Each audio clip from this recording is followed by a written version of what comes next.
Hello and welcome to another video. Today I'll be driving my favorite affordable hot hatchback, the Toyota GR Yaris.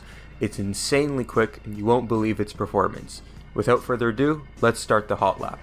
Before we begin, if you're new to the channel, be sure to subscribe to stay up to date with all the latest content that I release. Let's bring up the revs, put it into first, and set off. Now, this extremely quick acceleration comes from a 1.6 liter turbocharged 3-cylinder engine.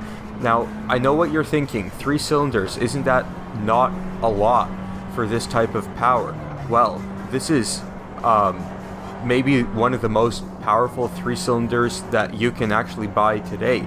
It makes 257 horsepower, which is an insanely high amount for a 3-cylinder of that size and of that caliber. Not only is it like just a very powerful turbo 3-cylinder, but it's also 4-wheel drive, and it has 3 different drive modes. It's got normal mode, where it sends 70% of the power to the front and 30% to the back, effectively making it front-wheel drive mostly. It's got like a sport mode, which sends 70 to the back and keeps 30 in the front, which makes it effectively rear-wheel drive, or track mode, which I'm using now, which uses 50-50 power distribution, 50 to the front and 50 to the back.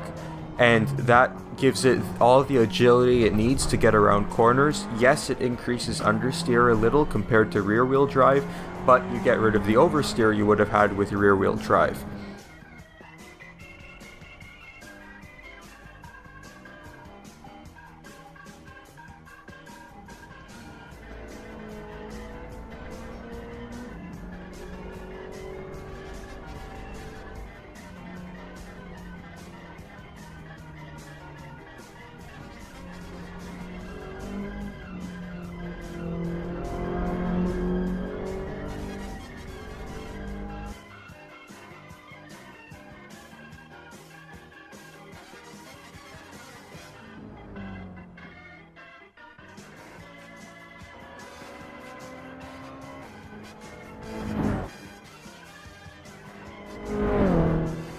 Now, you might have noticed something. I know it's not a Mazda, but I guess that's what they've decided to do with this mod. Just slap a Mazda logo in the middle, but everything else is accurate. It surprises me because Toyota in the past, in terms of performance, has been not that bad. I mean, in the 90s they had the Celica in the World Rally Championship, and you know, that was a pretty good car and you can buy it as well. But after that they kind of dropped off with their road going homologated cars, and then they had the Supra recently, and then that was just a BMW Z4. Believe it or not, it was a BMW Z4. So that was a bit of a disappointment. And everyone thought it was because, you know, Toyota can't do something themselves, they need help from someone else. Well, what is this then? They didn't have help from... This is not like a partnered car that they made with some other company. This is a car that they made themselves. And so everyone was kind of shocked and surprised why they, or how they made this car. And this proves how much Toyota is able to do. That's a guardrail. How much Toyota is able to do all by themselves. And this is not going to be just a road car. The reason why they're producing this is for homologation purposes. In order to participate in certain motorsport series, you have to build enough cars and sell enough cars for civilian use. And this is essentially what they're doing. Let's go up to 6th gear. This is what they're doing, and they have to produce a certain number of, and sell a certain number of GR Yarises in order to be able to use it in the World Rally Championship. And that's essentially their plan. Speaking of rallying. So yeah, that's why they produce this car, so they can go race it. And it's an extremely good car that they've ended up with.